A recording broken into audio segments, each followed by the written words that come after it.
तो इसको हम इस तरह से भी लिख सकते हैं, ये जो ऊपर है इसको हम इस तरह से लिख सकते हैं क्या, 1/c बाई कॉस को साइन में लिख देते हैं, तो साइन 90 माइनस थीटा बराबर भी sine plus sine 90 plus theta बराबर भी होता है क्या, कॉस थीटा। तो यहां लिख दे हम t प्लस पाई बाय 2। ये क्या है नीचे में, ये रिएक्टेंस है, सॉरी ये कैपेसिटिव रिएक्टेंस है। कौन सा, कैपेसिटिव रिएक्टेंस। कैपेसिटिव रिएक्टेंस को हम लोग डिनोट करते हैं किससे, इससे। तो यहां लिख सकते हैं हम लोग V मैक्स तो बराबर आगे आपका into sine omega t plus pi by 2। एक चीज और लिखना चाहेंगे इसके स्थान पे, आप ओम्स लॉ के आधार पर पता है R बराबर V बाय I होता है ना, R बराबर V बाय I। तो यहां I बराबर निकाल लेते हैं, I बराबर V बाय R, I बराबर V बाय R। तो V और नीचे ये क्या है, रिएक्टेंस। जिस तरह से कंडक्टर में रेजिस्टेंस होता है उसी तरह से कैपेसिटर में रिएक्टेंस होता है। जिस तरह से कंडक्टर के अंदर रेजिस्टेंस होता है उसी तरह से कैपेसिटिव रिएक्टेंस होता है। तो इनके स्थान पे हम लिख सकते हैं I। तो यहां लिखेंगे हम क्या, I बराबर हो गया I maximum sine omega t plus pi by 2। तो पता चला ये क्या है, ये है आपका करंट, और वोल्टेज क्या है, V maximum sine omega t plus pi by 2। तो देखो ना आप, वोल्टेज से करंट क्या है, पाई बाय 2 आगे चल रहा है। वोल्टेज से करंट कितना आगे चल रहा है, पाई बाय 2 आगे चल रहा है ना। तो आइए इसको हम लोग क्या करते हैं कि फेजर डायग्राम में सजाते हैं।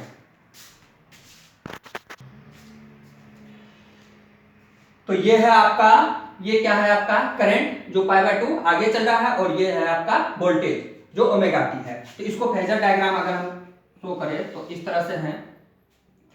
तो वोल्टेज सपोज करो यहां से शुरू हो रहा, ये वोल्टेज है आपका। तो करंट कहां से आएगा, तो करंट आपका यहां से आएगा, है ना, यहां ये हाई पर जाएगा, और यहां ये है आपका करंट, ये है आपका वोल्टेज। इसको अगर और आगे हम ले जाएं तो ये यहां चला जाएगा। इस तरह से करंट जो है वो कितना आगे है, पाई बाय 2 यानी 90 डिग्री आगे चल रहा है, 90 डिग्री आगे। इसका अगर हम पावर का बात करें तो पावर इस तरह से हो जाएगा, ये आपका यहां आ जाएगा, ये यहां आ जाएगा, यानी ये यहां से यहां और यहां से यहां, यानी करंट या वोल्टेज का हाफ साइकिल, पॉजिटिव में हाफ साइकिल पावर का क्या हो जाता है, एक बार प्लस में चला जाता है और एक बार माइनस में चला जाता है। और ये इन दोनों का अगर एवरेज निकालते हैं तो पावर एवरेज क्या हो जाता है आपका, जीरो। इन दोनों का एवरेज अगर निकाले तो पावर क्या हो जाएगा, जीरो। जैसे कि आपको पता है इसका और इसका अगर निकाले तो क्या निकल जाएगा, जीरो। जैसे हम इंडक्टिव में, प्योर इंडक्टिव में निकाले थे तो पावर जीरो होता है, ठीक उसी तरह से प्योर कैपेसिटिव में भी पावर क्या होता है आपका, जीरो हो जाता है। इसका ये तो साइनसोइडल था। अब इसका हम फेजर डायग्राम अगर बनाए तो फेजर डायग्राम ये हो गया आपका, ये हो गया आपका वोल्टेज, ये ओमेगा टी, ये आ गया आपका क्या, वोल्टेज साइन ओमेगा टी, और ये आ गया आपका क्या, करंट। ये क्या आ गया आपका, current sine omega T plus pi by 2। ये यहां से यहां कितना आ रहा है, पाई बाय 2, पाई बाय। इसका रिलेशन अगर बताएं तो हम इस तरह से इसका रिलेशन दिखा सकते हैं, ये हो गया वोल्टेज और ये हो गया करंट, ये इससे क्या है, आगे है। तो इस तरह से हम पूरा तरह से देखें फेजर डायग्राम के थ्रू कि करंट कितना आगे चलता है, ठीक है। तो आइए इसका हम मैथमेटिकल रूल से जो है ना उसका पावर भी निकालते हैं कि कितना होगा पावर।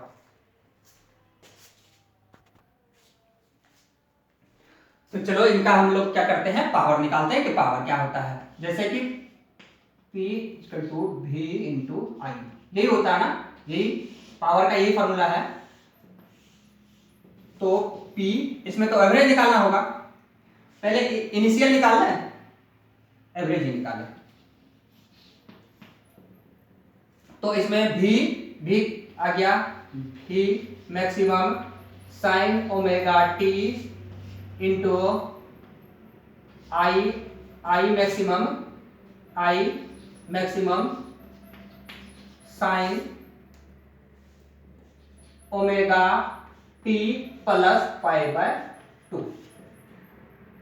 अगर इस तरह से निकाले तो ये दोनों क्या आ गया, कांस्टेंट है, तो V maximum into I maximum, फिर हो गया आपका sine omega T into sine 90 plus theta को लोग क्या लिख सकते हैं, कॉस थीटा लिख सकते हैं ना। तो फिर इसको अगर निकाले तो क्या हो गया आपका साइन V मैक्सिमम 1/2 तो लिखना होगा इसका, फिर यहां आ जाएगा आपका क्या, cos 2 ओमेगा टी। जब इसका हम इंटीग्रेशन के थ्रू इसका एवरेज निकालेंगे, ये तो कांस्टेंट है, इसका तो यही आएगा, इसका क्या आएगा, यही आएगा, इसका तो यही आएगा, लेकिन इसका जब हम इंटीग्रेशन के थ्रू इसका एवरेज निकाले तो इसका एवरेज कितना आ जाता है, 0। तो हम लोग लिख सकते हैं बाय 2 इंटू 0, टोटल मिलाकर के 0। यानी जिस तरह से इंडक्टिव लोड का पावर 0 निकला था, उसी तरह से कैपेसिटिव लोड का भी पावर कितना आता है, प्योर का बात कर रहा हूं, प्योर का क्या आया आपका, 0। तो इस तरह से हम प्रूफ कर सकते हैं पावर को भी, और करंट लैग कर रहा है या लीड कर रहा है। तो स्टूडेंट कैसा रहा आज का क्लास, आप कमेंट करके हमें जरूर बताएं। Thank you.